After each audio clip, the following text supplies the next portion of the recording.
Now we'll talk about how to put text inside of a button. If you're following along, I'm working in o3_text_button.fla in the Chapter 10 folder in the Exercise Files folder. What we're going to do is take the button that we created in the last movie and add some text to it. First, let's enter symbol editing mode.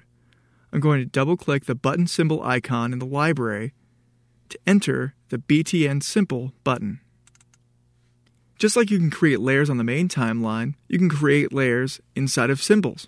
So what I'm going to do is rename Layer 1 inside of the BTN Simple button to Button. Then I'm going to create a new layer by clicking the Insert Layer button and name the new layer Text.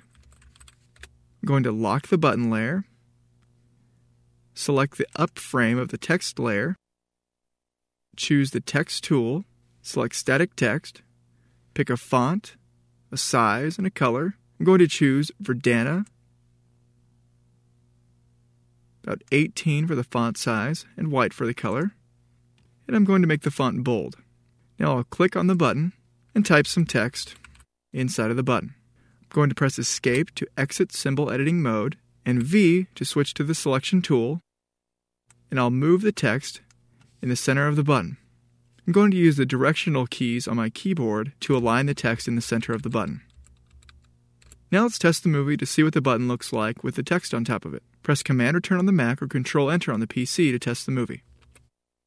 And there's our button with the text, and we roll over and click. We see the text on the button. Let's close this window. And you don't necessarily need to keep the text the same for each frame.